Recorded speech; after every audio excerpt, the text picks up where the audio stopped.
Buenos días a todos. En nombre de la Confederación Española de Organizaciones Empresariales, me gustaría darles la bienvenida a esta conferencia webinar titulada Aspectos fundamentales de la exposición laboral a agentes químicos. Gracias a todos los participantes por el interés mostrado en esta actividad que esperamos que sea de gran utilidad para todos.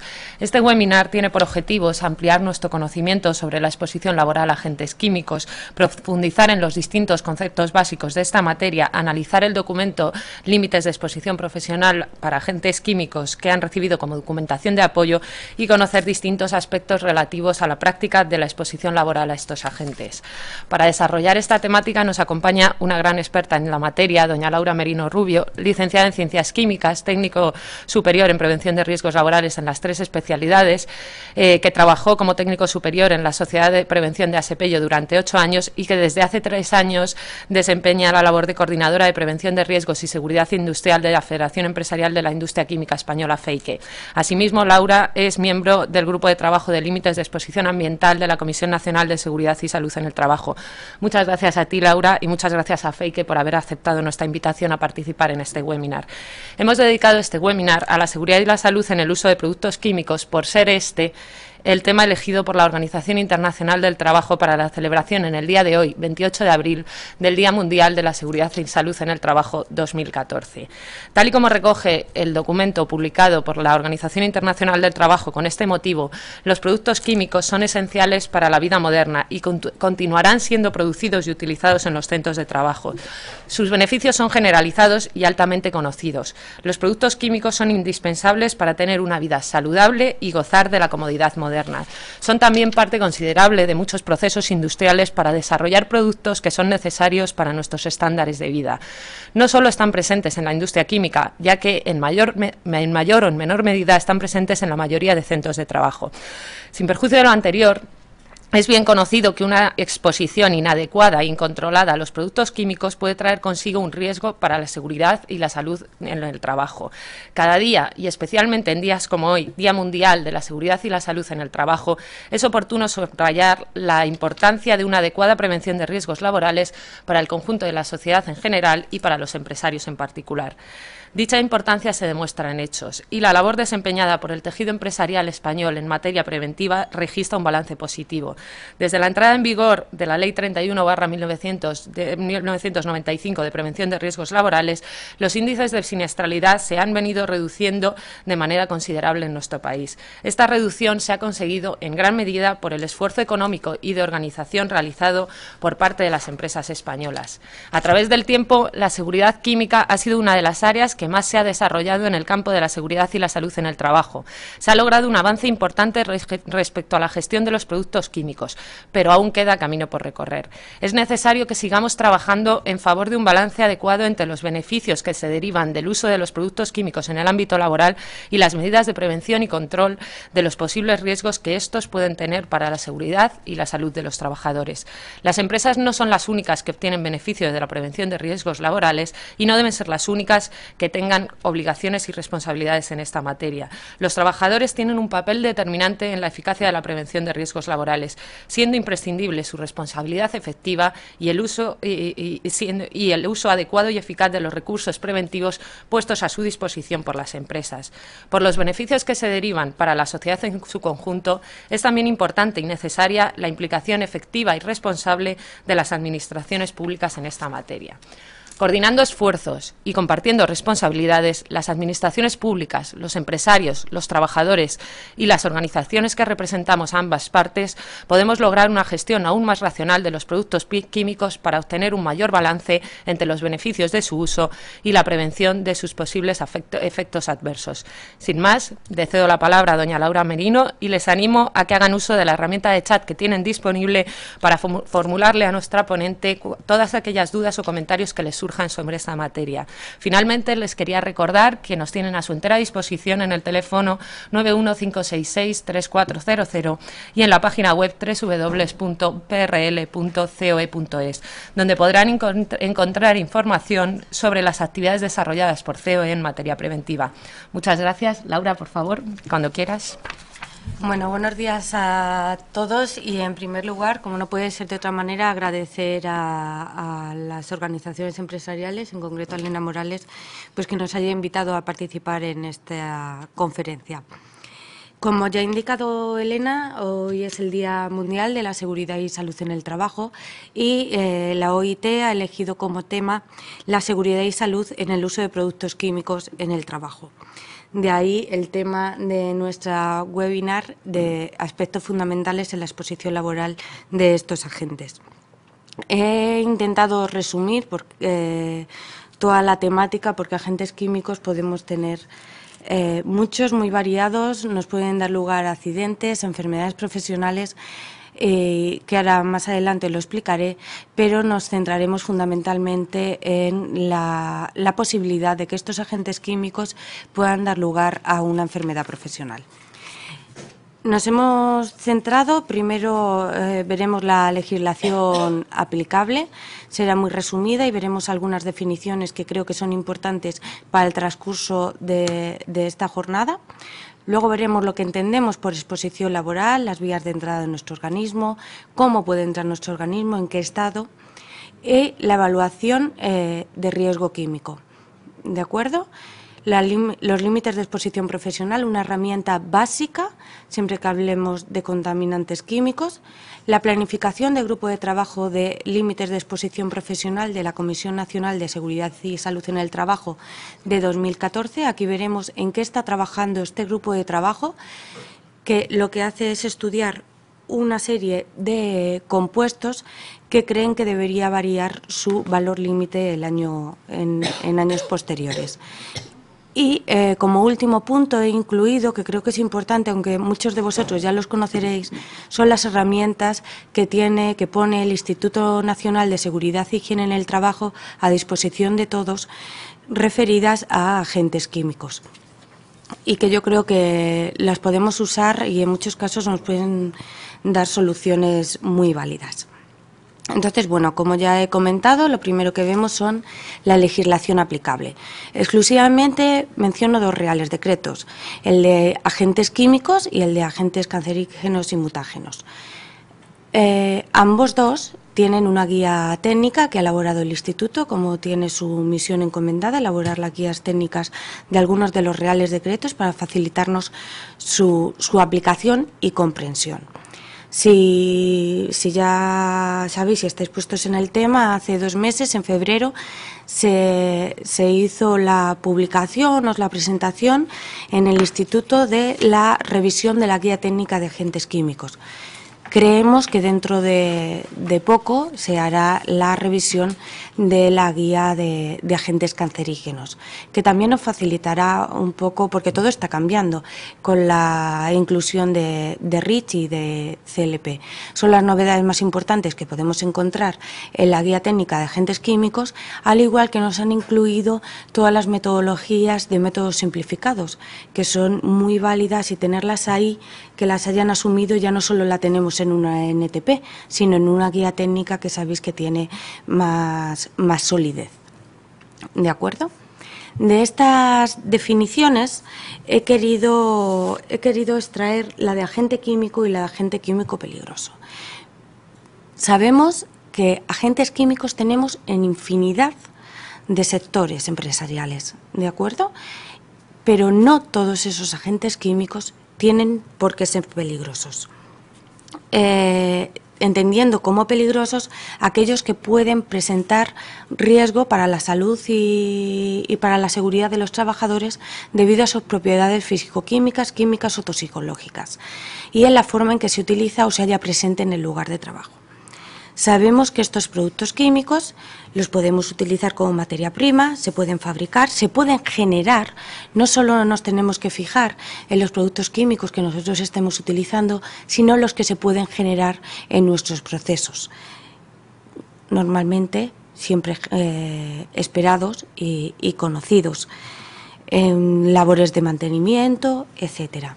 Pero quiero dejar claro que no todos los agentes químicos con los que trabajemos en cualquier sector tienen por qué ser peligrosos. Una vez que veamos la evaluación de riesgos, veremos cómo podemos sacar esa información, saber la peligrosidad del producto, etcétera. La exposición laboral del agente químico creo que es importante que entendemos por exposición. Por exposición entendemos la presencia de un agente químico en el lugar de trabajo, que implique contacto de este agente con el trabajador, ¿vale? Siempre que tengamos una exposición es del agente al trabajador. Y normalmente, y así lo dice la ley, por vía inhalatoria y por vía dérmica. Posteriormente vamos a ver las diferentes vías de introducción en nuestro organismo.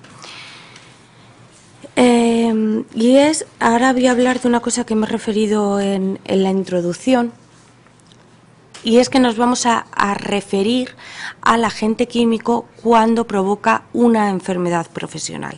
Sabemos que un agente químico podría provocar un accidente, pues cuando hablamos de una explosión, cuando hablamos de un incendio, ya sabéis, las conocidas zonas ATES, etcétera. Pero vamos a hablar de enfermedades. Sabemos que la diferencia que hay entre accidente y enfermedad, que el accidente, el deterioro de la salud o el daño que el trabajador tiene de su salud es rápido e instantáneo. En cambio, vemos que el de la enfermedad pues es lento y paulatino. He querido poner un ejemplo para entenderlo mejor, aunque yo creo que todos lo entendéis, pero accidente no solo hablamos de esa explosión e incendio, que es como más fácilmente lo podemos entender, sino que hay sustancias que también inhalándolas pueden dar lugar a accidentes. Por eso pongo el ejemplo del sulfuro de hidrógeno. Si nosotros nos vamos, he hecho una extracción del cuadro de enfermedades profesionales del Sistema de Seguridad y Salud de Seguridad Social, que como conocéis es del 2006. Entonces vemos que el ácido sulfídrico da lugar a una enfermedad, ¿de acuerdo? Entonces, primero, para que dé lugar a una enfermedad profesional, tenemos que tener ese agente que esté enmarcado dentro de nuestro cuadro de enfermedades profesionales, y posteriormente, además de que exista el agente dentro del cuadro de enfermedades, debe existir nuestra tarea o nuestra actividad que estemos realizando dentro de este cuadro, como ya os digo. De tal manera que si nosotros estamos expuestos a sulfuro de hidrógeno, como veis en la diapositiva, para que nos lo diagnostiquen como enfermedad profesional, nuestra tarea, nuestra actividad tendría que estar enmarcada en estas que comento. Además, tiene un valor límite de exposición diaria y de corta exposición, que ya hablaremos qué significa cada uno. De tal manera que nosotros, de estar expuestos por encima de estos valores límite, podríamos llegar a causar una enfermedad debida a la exposición a este contaminante si no se toman medidas preventivas o correctivas. En cambio, luego podríamos, con este mismo agente, poder sufrir un accidente.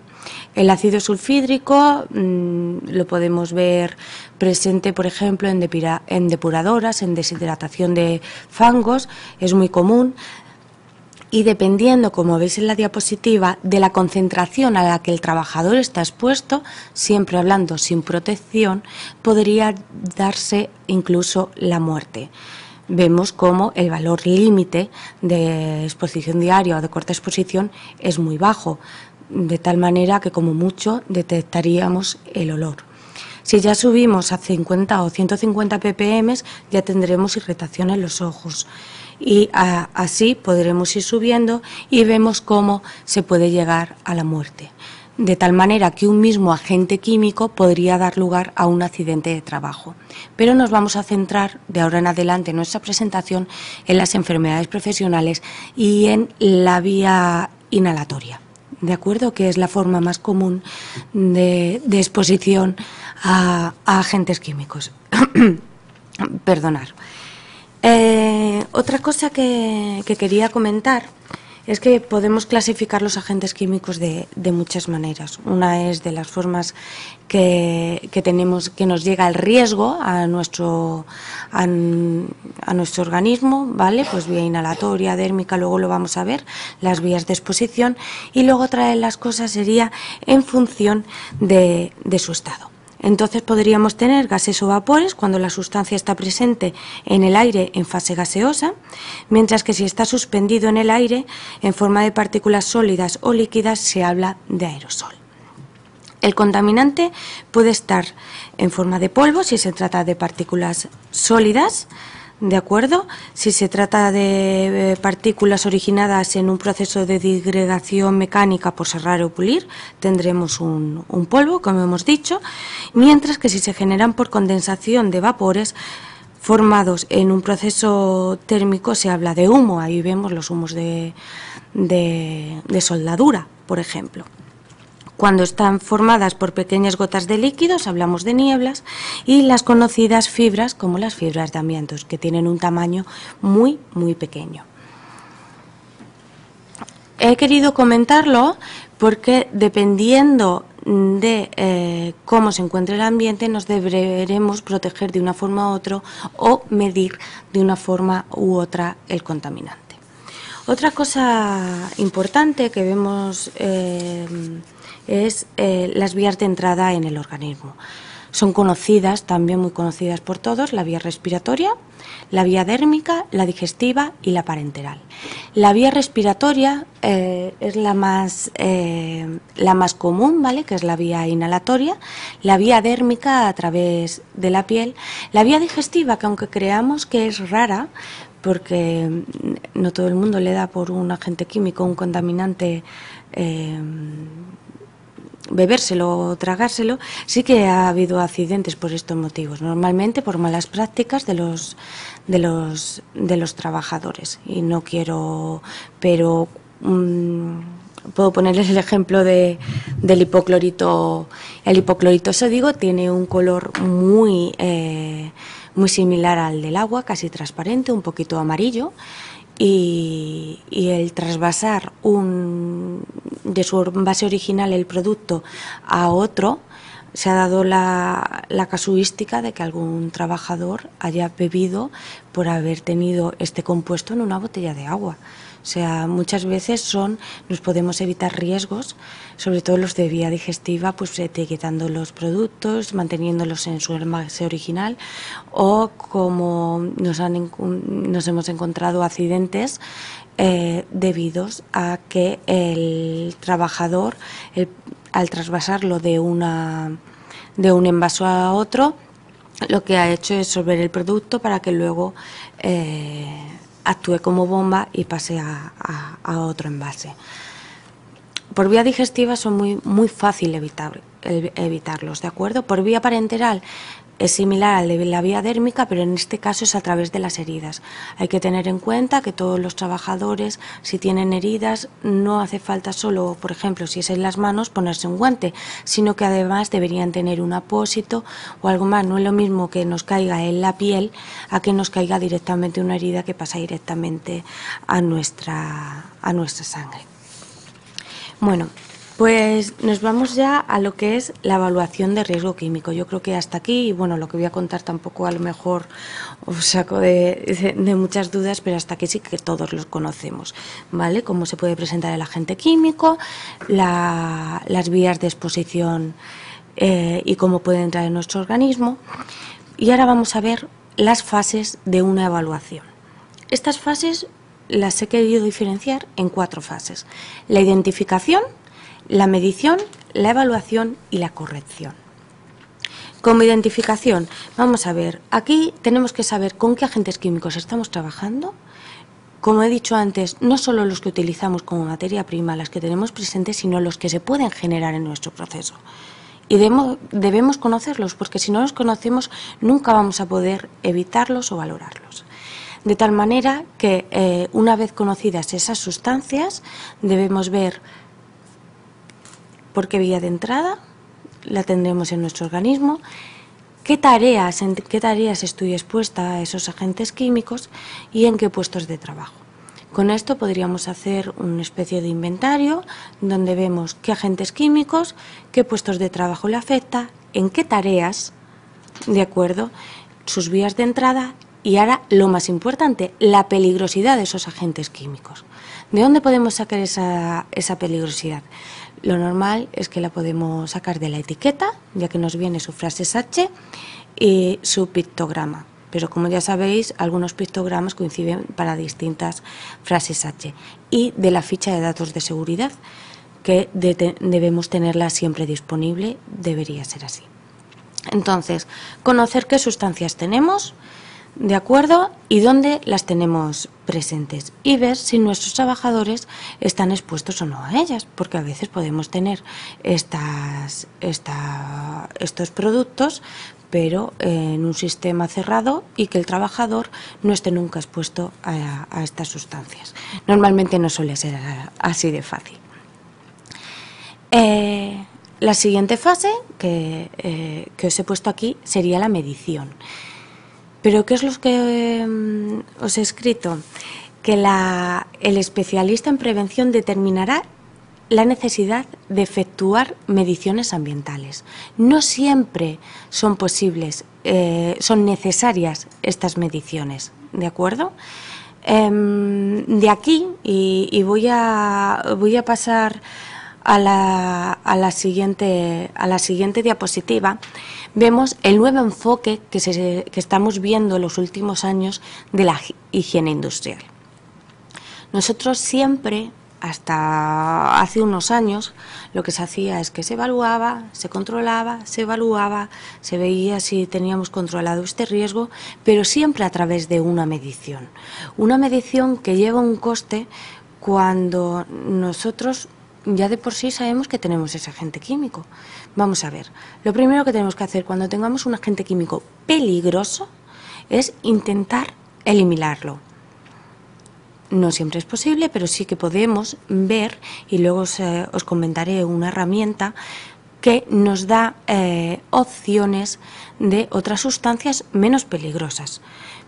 A lo mejor no tienen las mismas características y nuestro proceso necesita que ese producto tenga las mismas características, el producto, y no podemos eliminarlo o sustituirlo. Pero bueno, lo primero que nos tenemos que plantear como empresario es eliminarlo. Pero si ya tenemos ese agente químico, no lo podemos eliminar. Yo no tengo ninguna medida de control, ninguna extracción. ¿Por qué no empezar a poner medidas preventivas antes de llegar a esa evaluación? A lo mejor con los agentes químicos no se ve tan claro, pero si nos vamos al ruido, ¿vale? Creo que es más sencillo para todos tenerlo en la cabeza.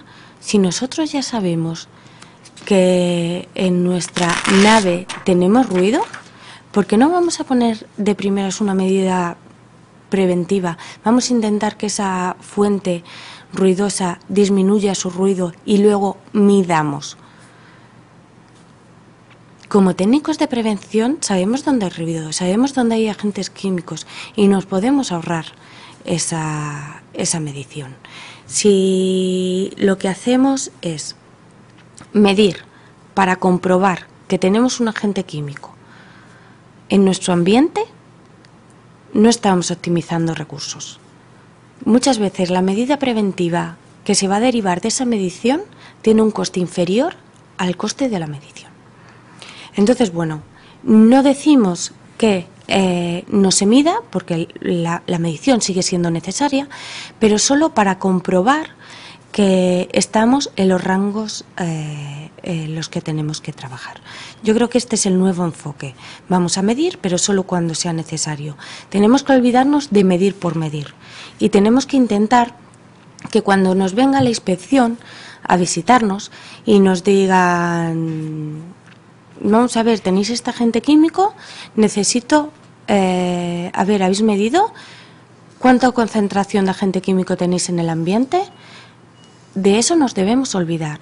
nos deberían pedir que pongamos medidas preventivas, que lo evaluemos por un método simplificado siempre que sea posible, porque no los métodos simplificados, a mí me gusta llamarles cualitativos. Simplificado parece que le damos una connotación un poco despectiva de que es simple el método y no es así, pero no todos los métodos simplificados se pueden aplicar a todos los agentes químicos. Hay algunos, por ejemplo, que agentes cancerígenos no lo podemos aplicar, entonces pues ya nos olvidamos y tendremos que medir, pero no todos son así. Entonces, tenemos que tener las herramientas necesarias, o mejor dicho, los conocimientos, para hablar con esa inspección y decirle, vamos a ver, ¿por qué me pides una medición? Si yo puedo evaluarlo de esta forma, puedo ver si tengo un agente químico. ¿No es más interesante que pongamos unas medidas preventivas, que yo como pyme, que es muchas veces donde sucede, me gaste ese dinero, que mira cómo estamos en estos tiempos, en poner esa medida preventiva, que mis trabajadores no estén expuestos y luego posteriormente midamos para comprobar si es necesario, porque ni siquiera a veces es necesario, con aplicar de nuevo el método cualitativo y nos salga que el riesgo es aceptable, no deberíamos medir. ¿Por qué me he hecho referencia a la pyme? Yo que vengo de un sector, en la industria química, tenemos contacto con empresas pues bueno, que saben bastante de estos temas, con servicios de prevención propios, mancomunados, empresas de 1.000, 2.000 trabajadores, donde el riesgo químico pues es muy conocido.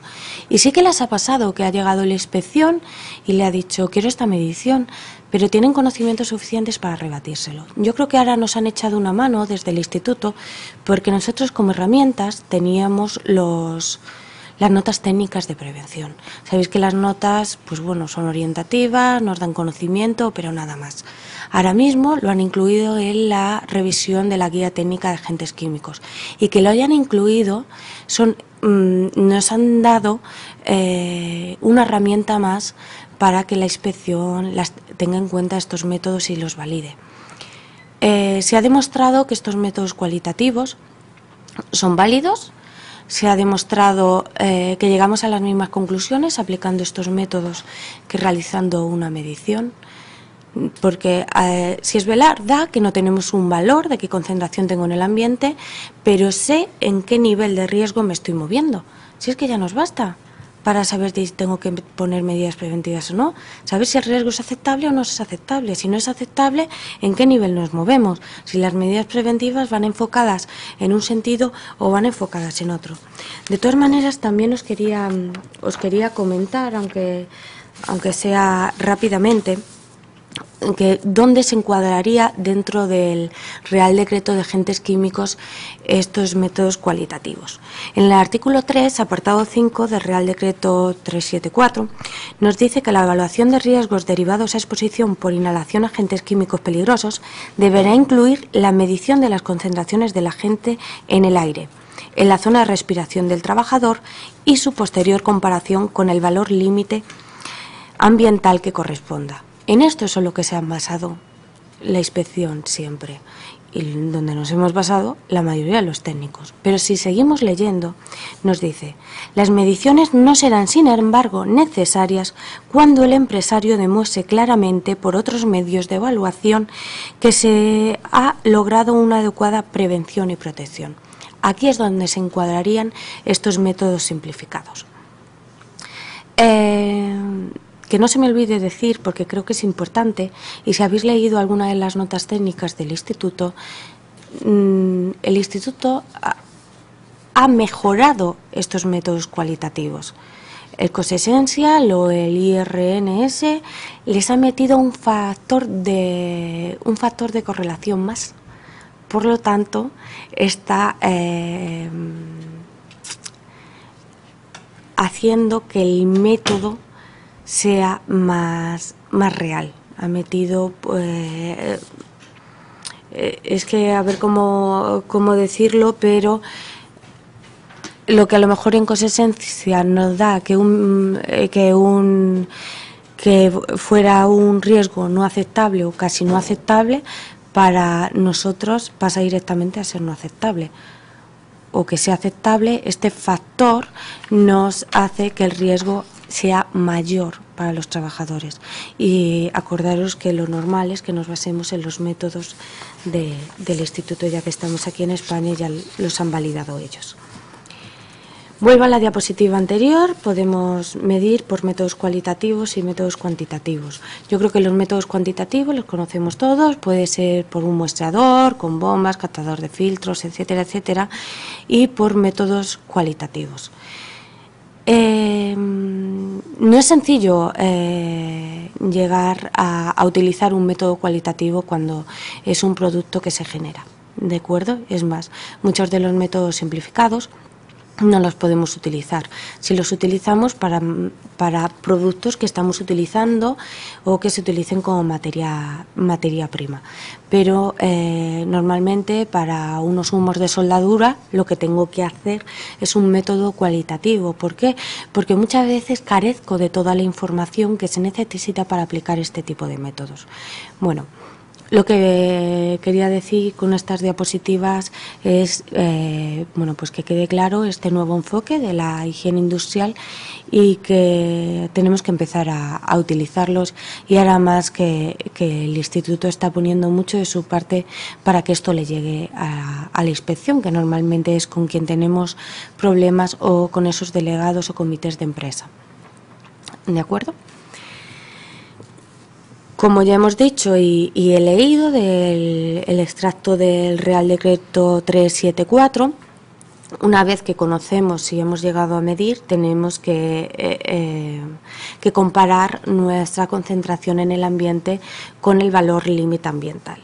El valor límite ambiental, luego me meteré más de lleno, son los valores de referencia que saca el Instituto anualmente, que luego veremos cómo lo hace, de qué constan sus estudios, y lo que nos dice son los valores aquellos cuales son límites que no debemos sobrepasar para asegurar que el trabajador trabaja en condiciones de no riesgo o no dañinos para su salud. ¿Vale? Tendremos los ambientales y los biológicos, unos para exposición diaria y otros de corta exposición. Exposición diaria, lo que nos dice que el trabajador podría estar 8 horas, 40 semanales expuestos hasta ese límite sin sufrir daños, y lo de corta exposición corta duración, hablamos de 15 minutos. Las conclusiones, una vez que nosotros lo hemos comparado con nuestro valor límite, la concentración que tenemos en el ambiente o no, podemos ver que nuestro riesgo es aceptable, inaceptable o incierto. Si nuestro riesgo es aceptable, tenemos que aceptar como buenas las condiciones de trabajo. Podemos seguir trabajando como lo estábamos haciendo hasta ahora, porque el trabajador no va a sufrir riesgos y no tiene peligro de sufrir ninguna enfermedad profesional, a no ser que volvamos que hagamos algún cambio en nuestro proceso, y entonces tendremos que volver a evaluar. Quiero decir que todos estos valores límite ambientales no se tiene nunca en cuenta la protección respiratoria del trabajador. Por lo tanto, si encima el trabajador está como debe ser, utilizando sus protecciones, el riesgo es más que aceptable. Riesgo inaceptable, tendremos que pensar en las medidas correctoras que tenemos que aplicar, que ahora lo veremos en el siguiente paso, en el control del riesgo. O riesgo incierto, el seguimiento periódico de las condiciones de exposición. Y ahora quería ver en esta diapositiva es que dependiendo de la concentración que tengamos en el ambiente, cuando este riesgo es incierto, nosotros tendremos que evaluar con una periodicidad u otra. Es decir, si nuestra exposición es menor al 0,25 del valor límite ambiental que encontramos en el documento de límites de exposición profesional de ese año vigente, tendremos que evaluar cada 64 semanas. Si lo tenemos entre 0,25 o 0,50, cada 32. Y si este está entre 0,50 y el valor límite en sí, el que encontremos en la tabla, cada 16 semanas. Es decir, esto lo que viene a decirnos a todos es que contra más cerca esté de nuestro valor límite, tendré que estar midiendo o evaluando más frecuentemente. La corrección, pues hay que seguir los principios de la ley. Primero, sobre el foco, después tendremos que actuar sobre el ambiente y, como último, sobre el trabajador. Aquí no he hablado nada de la eliminación del riesgo porque ya lo hemos visto anteriormente.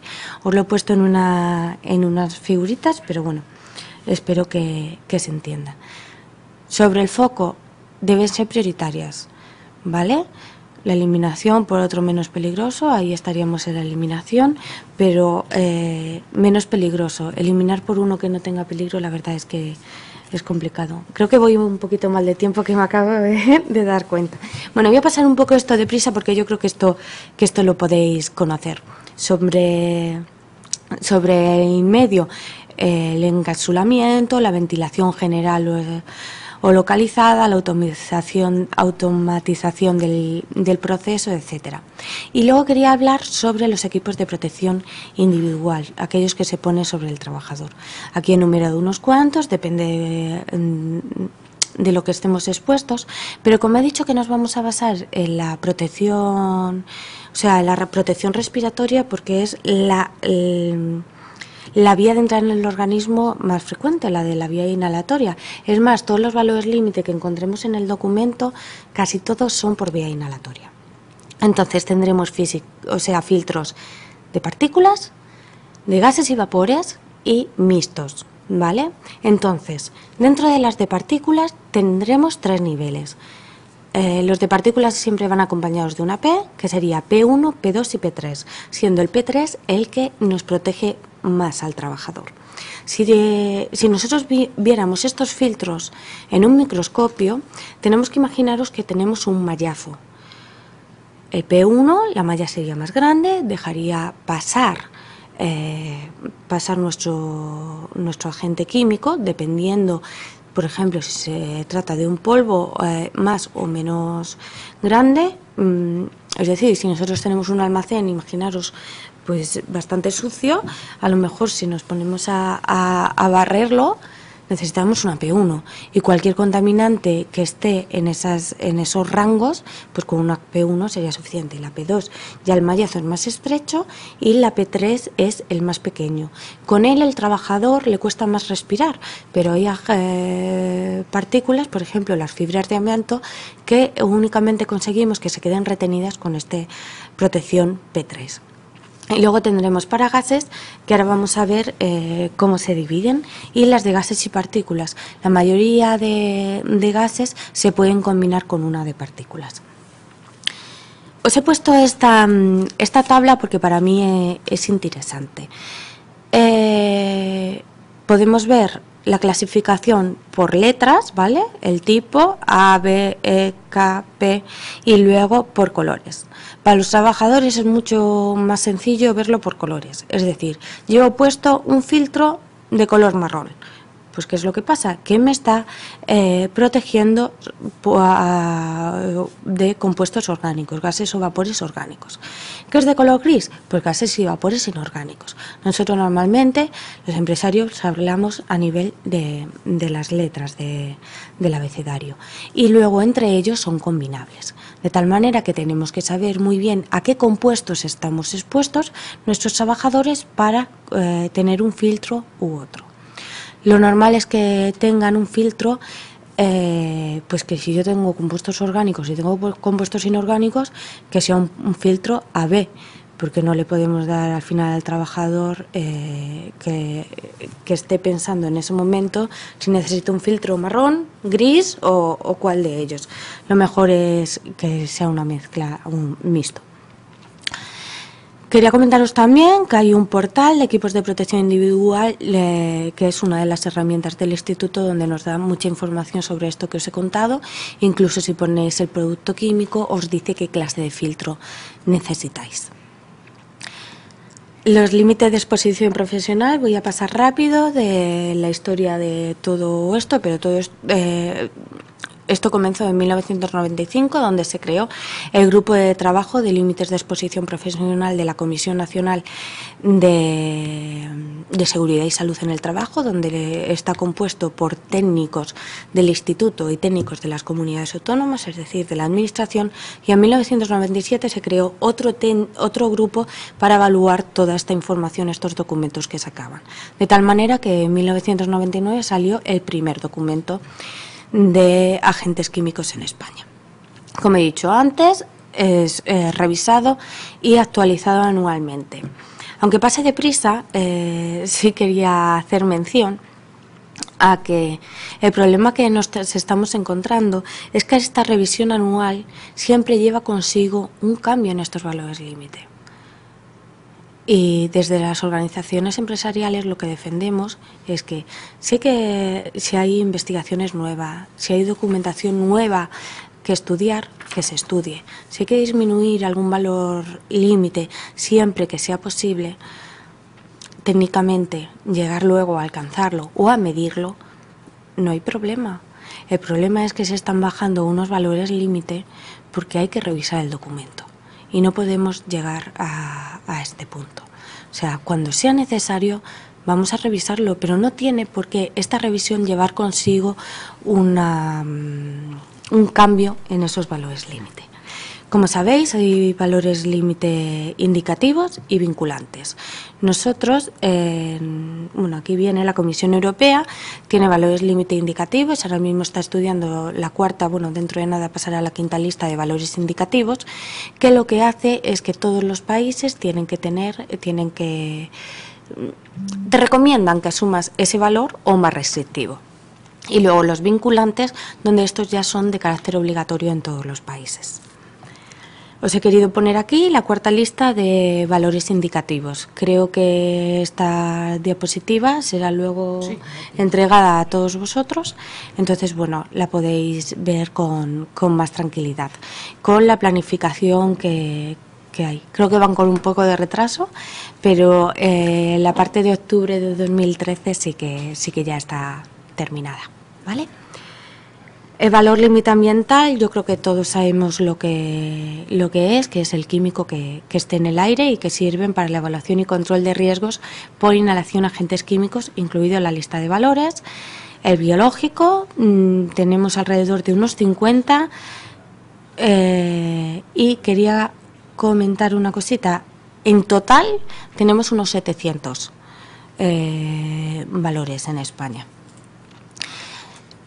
El documento de valores límites se divide en 5 tablas. Tenemos por una parte la 1 y la 2, que son obligatorios, son ambos de valores límites ambientales, donde la tabla 2 exclusivamente de valores de compuestos cancerígenos y mutágenos. La lista 3, aquí en este caso, son las propuestas de modificación. Debemos tener muy en cuenta y estudiar qué valores están ahí. Saber que si estamos trabajando con algún producto que está en esa tabla 3, poneros en contacto, ahora os voy a dar un correo electrónico, poneros en contacto aquí con COE para que nosotros nos pongamos a trabajar en ellos, porque antes o después la Comisión Nacional de Seguridad y Salud se pondrá a estudiarlo y lo pasará a la tabla 1 o a la tabla 2, donde corresponda, si es cancerígeno o no. ¿Qué es lo que pasa? Que luego no tenemos tanto margen de maniobra. Si nosotros trabajamos antes de que ellos lo hagan, podemos darle razones y el punto de vista empresarial de por qué esa disminución de valor límite, porque normalmente son disminuciones, puede ser asumido o no por la industria. Lo mismo pasa con los valores biológicos. Tenemos la tabla 4, que son obligatorios, y la tabla 5, donde son propuestas de valores límite. La mayoría de las propuestas de modificación de valores límite biológicos vienen asociadas a los ambientales, de tal manera que si ha habido un cambio en el valor límite ambiental, posteriormente tenemos que realizar la modificación del valor límite biológico. En la tabla 3 y en la 5 deben permanecer al menos un año. ¿De acuerdo? Esto es lo que os he comentado antes. La de cancerígenos quería comentaros. En 2012 se eliminaron de la tabla 2 todos aquellos compuestos cancerígenos y mutágenos que no tienen valor límite. Porque anteriormente, bueno, habéis visto que ha disminuido en tamaño el documento, ha sido por eso. Porque no tenía sentido en un documento de valores límite que nos aparezca un listado de compuestos cancerígenos que carecen de ese valor límite. Por lo tanto, lo que se hizo fue extraerlos todo a una publicación independiente. ¿De acuerdo? Cuando alguno de esos compuestos cancerígenos se crea que deba tener valor límite, porque ha habido estudios que así demuestren que sepamos qué valor límite le podamos poner, porque cancerígenos ya lo son, sino que no hay información suficiente para establecer un valor límite para estos compuestos, pues pasarán a nuestra tabla 3 y posteriormente a la tabla 2. Esto es lo que hemos dicho. Bueno, os comentaba que se creó un grupo de trabajo de límites de exposición de la Comisión Nacional de Seguridad y Salud, que también, como he dicho, son técnicos del Instituto, son de la Administración General, todos son técnicos, y de las comunidades autónomas. Aquí estudian los valores límites de las sustancias. ¿En qué se basan? Pues fundamentalmente es que sé que voy un poquito mal de tiempo, pero ya. Voy un poco deprisa, es que esto creo que es interesante. Los valores límite de las sustancias se basan en SCOEL, se basan en los valores límite que tienen en Alemania, los de la CGIH, se basan en el NIOS, en los MAC, luego lo veremos. Y sobre todos estos emiten un documento justificativo para la modificación de este valor. Estos documentos justificativos los pasan al grupo técnico de valores límite de la comisión, donde aquí estamos también las organizaciones sindicales y nosotros como asociaciones empresariales. Y aquí se debe llegar a un acuerdo. ¿Por qué os he dicho antes que si veis un compuesto vuestro en la tabla 3 os pongáis en contacto con nosotros? Porque nos gustaría poder incidir en este primer grupo, antes de que pase al segundo, donde tenemos a las organizaciones empresariales y bueno, si vosotros en muchas empresas estáis acostumbrados a tratar con ellos, pues ya se nos pone un poco más complicado. No podemos hablar nunca de datos económicos, pero sí que muchos de los valores no los podemos asumir técnicamente o el coste sería infinito. Luego, una vez que se haya llegado a un acuerdo, sube al pleno de la comisión, donde igualmente están todos ellos y deben aprobar los documentos. Normalmente son diferentes personas. En los otros dos grupos, la mayoría de la gente que formamos parte de él somos técnicos. En España, se cansa de decirlo la Administración, que son valores de referencia, pero luego lo habitual es que sean de carácter obligatorio. Si nosotros tenemos una visita de la inspección, nos pide cumplir ese valor límite, cuando la legislación nos dice que ese valor es de referencia. Aquí tenemos poco que hacer porque son obligatorios, aunque no aparezca así en el texto. ¿Qué es lo que pasa? Que en el resto de países estos valores no son obligatorios. Vemos que nosotros nos estamos basando en unos valores límites que no son obligatorios. O sea, nos basamos, los estudios, los informes justificativos que nos pasan serán muy buenos, pero los demás países lo utilizan para decir un valor límite recomendado, no obligatorio. Y a nosotros nos llega en España y sí o sí obligatorio. Entonces, ¿qué es lo que pasa? Que estamos con diferente protección de la seguridad y salud de los trabajadores a lo largo de la Unión Europea y que además las empresas les repercute en su competitividad con otras. ¿De acuerdo? Porque la mayoría de nuestros valores límite son los más restrictivos del resto de países, y no me estoy refiriendo solo a Europa. Aquí os hablo de Europa por las directivas de seguridad y salud, que también nos basamos en ellos, que son los indicativos y los vinculantes, que es un marco legal, porque eso es otra. Nos marcan un valor indicativo y nosotros nos vamos a todavía restringir un poquito más. Aquí os dejo un correo electrónico para si tenéis algún compuesto en la tabla 3 o del listado que vamos a ver ahora, pues os pongáis en contacto con nosotros.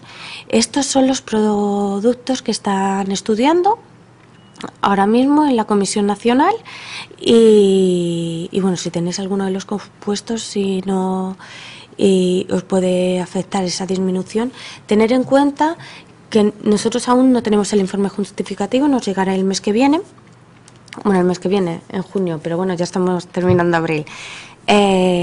Lo que nosotros suponemos es que el valor, el de la tabla 1, lo que va a pasar es que el que tenemos en la tabla 3 pasará a la tabla 1 y todos son reducciones, excepto el cloruro de carbonilo, que el SCOEL ha sacado una recomendación donde el valor límite es superior. Solo quería poneros este ejemplo, que es el de la dietanol amina. Nosotros actualmente en la tabla 1 tenemos 0,46 ppm. Si veis, estos he sacado de Gestis, hay una base de datos que se llama Gestis, donde podéis, metiendo el número CAS del producto o el número CE, podéis ver los valores límite que existen en el resto de países. Eso es lo que he hecho para la dietanolamina y si veis, ¿de acuerdo?, los países, el valor más bajo que tienen es 0,46, es decir, el que tenemos nosotros. Pues nos encontramos que lo están estudiando este año en España para 2015 y nos encontramos que la propuesta que tenemos en la tabla 3 es 0,2, menos de la mitad del 0,46, que es el valor límite más bajo. Estamos trabajando en esto, necesitamos de vuestra ayuda porque vosotros sois los que nos podéis dar datos relevantes, pues de las cantidades, de cómo afecta, vamos a ver, hace un año nos han modificado el valor límite de la, bueno, lo tengo por aquí, del dióxido de azufre. Técnicamente es posible disminuirlo a esos valores, lo asumimos y ahora nos encontramos que no lo podemos medir. Que sí podemos medirlo con muestradores, pero que hay empresas que lo deben medir por lectura directa todos los días y no hay celdas con ese rango de medición. Y no existen. Y como somos el país que lo tenemos más bajo, pues los fabricantes de equipos de medición no es tan sencillo que para un compuesto que me lo piden dos empresas, el de lectura directa, nos hagan una celda para poder medir este rango tan bajo. O sea, creo que deberían estudiarse más cosas. Yo creo que los empresarios tienen una buena posición, que es que lo primero es la salud de los trabajadores, pero tenemos que ver que luego estos valores sean viables técnicamente. Esta es la base de datos que os comentaba de Gestis, ¿vale? Y luego, mi última diapositiva, y ahora sí con esto termino, tenemos diferentes que podemos utilizar. Riskin, que nos da etiquetas, ¿vale?, para nuestros productos. No todas las empresas disponen de ellas y bueno, pues las pueden sacar. Riscoderm, que nos ayuda a la evaluación del riesgo por vía dérmica. Infocarkin, que yo creo que es importante esta base de datos porque nos da alternativas de productos menos peligrosos que el que nosotros estamos estudiando o hayamos incluido aquí, los valores límite de exposición profesional, etcétera. Bueno, es una base de datos, seguro que muchos de vosotros los conocéis. Y con esto he terminado mi presentación. Y ha sido un poquito extraño porque no sé, bueno, sí, cómo ha resultado. Bueno, es complicado con este formato, al no tener acceso directo al público, pero sí que nos han planteado varias preguntas. Voy a hacerlas por orden cronológico de entrada. Primero las que cuando algunos de nuestros participantes se inscribieron nos plantearon y luego te plantearé las que han salido durante la charla. En primer lugar nos pregunta Elena que si las empresas tienen que seguir algún tipo de recomendación o norma a la hora de comprar los productos químicos y asimismo nos pregunta por las obligaciones que tienen las empresas en relación a los productos químicos desde que los adquieren, las obligaciones que tienen respecto al uso en el puesto de trabajo, con la gestión de los residuos, etcétera. Bueno, en cuanto... Voy a coger un boli para apuntarme algunas cosillas. A la hora de comprar un producto químico, vamos a ver, no nos tenemos que olvidar de las características que nosotros necesitamos de ese producto. ¿de acuerdo? Pero si con esas características tenemos productos menos peligrosos, debemos coger aquellos que son menos peligrosos. También la forma que se encuentren nos va a afectar al riesgo. Es decir, no es lo mismo un producto químico que su vía de entrada sea por inhalación a que sea por vía parenteral, la principal, o vía dérmica. ¿De acuerdo? Entonces yo creo que lo que tenemos que tender es a menos peligrosos. En cuanto a... es que no nos dice más, la legislación. Otra cosa ya es si nos metemos en REACH y toda la cadena de suministro del producto, que yo creo que tu segunda pregunta puede ir por ese sentido. Lo que tenemos que hacer es seguir la ficha de datos de seguridad, y la gestión de residuos no la marcarán ellos, la manipulación nos lo irá marcando esta ficha de datos de seguridad, que ahora mismo la verdad son bastante completas. Sí, decirte que aquí te quedas con la prevención de riesgos. Si el residuo es peligroso, tendremos que tener las mismas medidas preventivas que cuando lo estamos utilizando como producto químico, como materia prima o como producto generado en nuestro proceso. Pero exclusivamente nos quedamos ahí en el tema de prevención de riesgos, ¿de acuerdo? Pues supongo que una vez que lo tengamos como residuo, nos tendremos que proteger igualmente a él, lo tendremos que tratar como residuo, o sea, como un producto peligroso, me da lo mismo si ya sea residuo o no, y ponernos en contacto con un gestor autorizado si este es peligroso. Este contaminante, el residuo, sigue siendo peligroso, pues con un gestor que lo tenga, que nos lo gestione adecuadamente. No sé si he contestado a lo que esperas. Claro, es que esto es... Vale, bueno, nos pregunta Javier, en algunas situaciones se ha encontrado en su empresa que la información que aparece en las fichas de datos de seguridad de los productos químicos es contradictoria. Que en un apartado se indica que eso puede ser cancerígeno, el agente, pero luego en el apartado 15 no aparecen reflejadas las frases R's correspondientes, e incluso en algún caso luego sí aparecen en el apartado 16 u otros. Nos pone los ejemplos del ácido fluorídico y del ácido nítrico. Y a tal respecto nos pregunta, ¿en qué parte de la ficha de datos de seguridad debemos fijarnos para determinar qué riesgos puede tener un producto? ¿El que un elemento de un compuesto esté catalogado como cancerígeno convierte en cancerígeno el producto entero? Vamos a ver, aquí dos cosas. Nosotros nos tenemos que fijar siempre en la peligrosidad del producto en la sección 3. No soy yo la más experta en fichas de datos de seguridad, pero tengo la suerte de tener una compañera que lleva todo REACH y CLP y se lo estuve comentando, y tiene que ser en la sección 3. Es más, yo tengo delante la ficha, un extracto de la ficha, y en la sección 11, que viene información toxicológica, sí que viene mutagénesis, carcinogénesis, pero no te viene si lo es o no. Lo han puesto exclusivamente como referencia, pero no te hace ninguna indicación de que lo sea o no lo sea. Tenemos que tener muy en cuenta que nosotros podemos tener un producto cancerígeno, pero una vez mezclado deje de serlo. Tenemos que ver la composición de la mezcla. Creo que ahí iría la segunda parte de la pregunta. O sea, nosotros podemos, tener una mezcla con diferentes productos, uno de ellos es peligroso, pero no quiere decir que la mezcla en sí tenga que ser peligrosa. Entonces tendremos que ver la ficha de datos de seguridad de la mezcla, que nos la tienen que suministrar, a no ser que hayamos sido nosotros quienes hayamos realizado la mezcla. Y entonces, si vamos a comercializarla, tendremos que nosotros hacer esa ficha de datos de seguridad y hacer los cálculos pertinentes que nos darán la peligrosidad del producto. Pero lo que nos venga en la sección 3 de la mezcla es lo que le tendríamos que hacer caso. Muy bien. Continúa Javier diciéndonos que, centrándonos en el tema de los productos cancerígenos, la normativa indica que una persona está expuesta a un proceso en el que exista o pueda existir un agente cancerígeno, debe aplicarse el protocolo correspondiente con las medidas de prevención extraordinarias.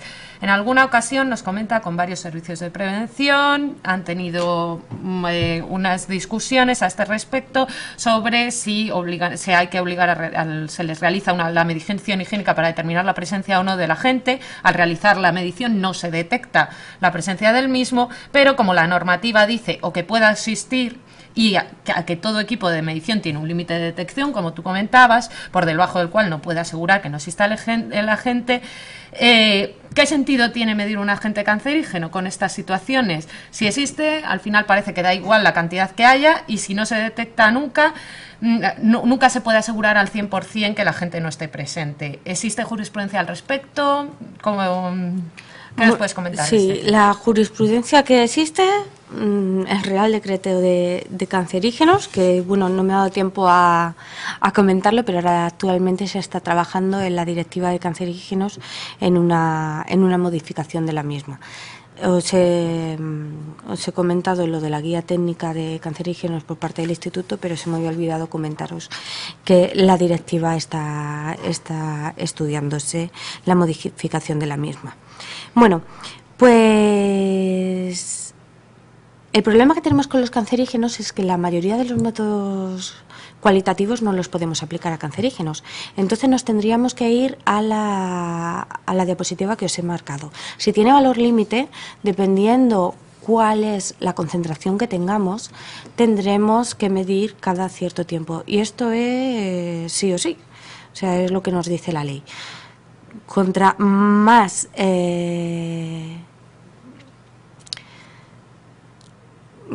contra menos riesgo tengamos, iba a decir, más controlado tengamos el riesgo, perdonadme, tendremos que ir midiendo cada menos tiempo. ¿Cuál es el problema? Que hay veces que no tenemos valores límite para cancerígenos. Entonces, exclusivamente, o sea, hago una medición. ¿Y qué me dice la medición si no lo puedo comparar con nada? Entonces, en ese caso, lo que tenemos que hacer son buenas prácticas. O sea, buenas prácticas, extracción localizada, los EPIs para los señores, no comer y fumar en el lugar de trabajo, que la ropa de trabajo no se vaya a casa, etcétera. Siempre que tengamos constancia de que tenemos un agente cancerígeno en el lugar de trabajo. Pero sí que es una dificultad si tenemos un cancerígeno que no tenga valor límite, porque sabemos que es un cancerígeno. Y si no lo podemos evitar, es que no lo podemos comparar con nada. Porque no se ha demostrado en qué valores puede dañar a la salud de los trabajadores. Por eso no tiene valor límite. Continuamos con una pregunta de María Jesús, que nos dice que hace ya algunos años que hay una propuesta de bajada de valor límite ambiental de la sílice cristalina respirable. En el documento emitido para 2014, el valor propuesto para la sílice cristalina respirable es de 0,0 miligramos por metro cúbico. Sin embargo, observa que en la lista de las posibles modificaciones de valores límite ambientales para 2015 no está incluido. Te plantea la siguiente pregunta. ¿Le podrías decir cuáles son las razones por las que no se prevé la modificación del valor límite ambiental de sílice cristalina respirable tampoco para 2015? Bueno, no sé por parte de quién viene esta pregunta, pero bueno, la sílice cristalina hubo unos problemas hace un par de años a la hora de que bueno, pues las organizaciones empresariales se pusieron a trabajar muy a fondo en este compuesto porque vieron que la disminución que se hacía sobre este compuesto era brutal. Sí es verdad que están saliendo enfermedades profesionales debido a este compuesto, pero tener en cuenta que es que las enfermedades profesionales que están surgiendo es de cómo se trabajaba hace 20 o 30 años, nada que ver con lo que se está trabajando, o sea, las condiciones con las que se está trabajando hoy en día, que es lo que pasa con la mayoría de los agentes químicos en nuestro país. Entonces se llegó a un acuerdo dentro del pleno, o sea, si habéis visto hay 3 fases, va el grupo técnico, luego pasa al grupo donde estamos ya las organizaciones sindicales y empresariales, y ahí no se llegó a ningún acuerdo en la sílice porque las posturas estaban enfrentadas. ¿Por qué estaban enfrentadas? Porque la sílice es un compuesto que se está estudiando a nivel europeo. Y a nivel europeo se está estudiando marcar un valor superior al que nosotros marcaríamos en España. No tiene sentido que ahora hagamos una disminución de ese valor límite, que se marque luego en Europa un valor indicativo superior y que luego, pasado un año, 2 años, lo aumentemos. ¿Por qué? Porque la industria haría además una inversión económica para disminuir a esos valores que a los 2 años no nos ha servido para nada. Entonces, lo primero de todas maneras, y no nos vayamos a volver locos, es que si estamos en la protección de los trabajadores, si Europa está estudiando un valor, ¿por qué nosotros nos vamos a ir a la mitad o a 4 veces menos? Estará igual de protegido trabajes en un sitio o trabajes en otro. De todas maneras, es por un acuerdo de la Comisión que estamos esperando a ver si Europa, creemos que en este año, en 2015, sacará ya un valor europeo para la sílice y que ya aparezca en nuestro documento este valor. De todas maneras, como no se llegó a un acuerdo, subió al pleno de la Comisión y este fue el acuerdo que acordaron todas las partes. Veremos lo que pasa, no sabemos. A lo mejor consideran este año, que ya llevan mucho tiempo, un par de años, esperando a que Europa se defina, y no se define. Sabemos qué valores es el que está estudiando, pero no sabemos más. Ricardo te plantea la siguiente pregunta. Al aplicar medidas preventivas a la hora de proyectar una cabina o una extracción localizada, ¿qué criterio se puede adoptar para elegir el caudal de extracción necesario? Uy, pues no es sencilla, la pregunta. Te voy a indicar. Muchas veces lo que hay que hacer es, yo sé que hay unas mediciones en cabinas, ¿vale? Para el pero hay un calculador, las herramientas del instituto, que creo que te puede ser de ayuda, que es el caudal de ventilación por dilución y luego ventilación en cabinas de laboratorio. Creo que ahí podrá recoger la información suficiente. Perdona que no te pueda decir más de este tema. Finalmente, Elena te pregunta, ¿se supone que los productos químicos cancerígenos y mutágenos que no tienen valor límite porque se desconoce el valor, pues se puede estar expuesto indefinidamente o bien no puede haber exposición profesional a estos agentes? No debe haber exposición profesional. O sea, sabemos que son cancerígenos, por lo tanto son peligrosos. El problema es que no hay ningún estudio donde podamos marcar un valor límite donde a partir de ahí el trabajador está expuesto a ese peligro. ¿Qué es lo que pasa? Que al no tener un valor límite, lo que no podemos decir tampoco es exposición cero, porque todos los que estamos aquí, iba a decir, bueno, los que me estáis viendo, que supongo que seréis técnicos, sabéis que la exposición cero es imposible. Entonces, lo que tenemos que hacer es seguir el principio de prevención, intentar eliminar el producto y las 3 cosas que he comentado. Actuar sobre el foco, sobre el ambiente y posteriormente sobre el trabajador. Medirlo. Hombre, a ver, nunca está de más saber por qué valores andamos. Por si acaso son exagerados o todo lo contrario, estamos en unos valores muy bajos. Sí se saben que son cancerígenos, pero no se sabe nada más.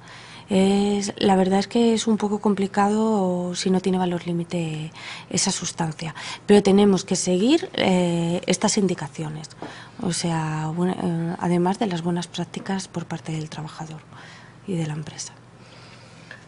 Bueno, pues no tenemos ninguna pregunta más, Laura. Solo decirte para tu tranquilidad que antes sí, mira, entra una ahora mismo, perdona. Vale, perfecto. Al adoptar los escenarios de exposición de las EFDS, puede que estemos por debajo del DNL, pero por encima de VLA. ¿Qué criterio adoptamos?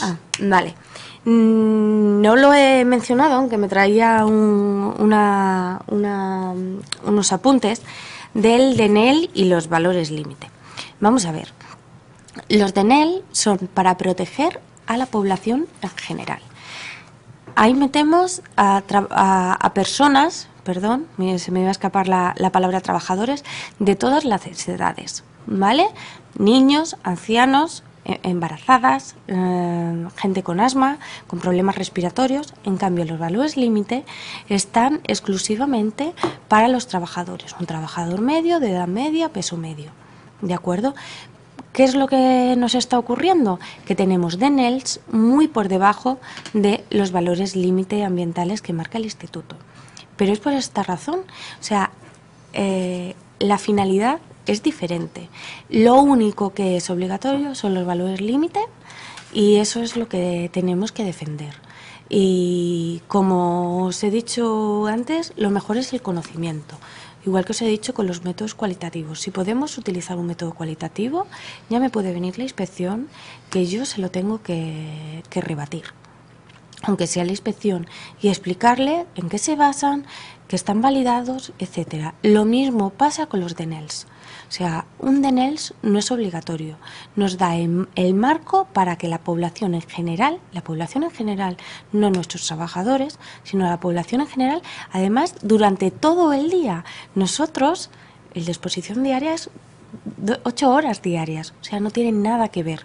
Entonces, lo bueno es tener ese conocimiento.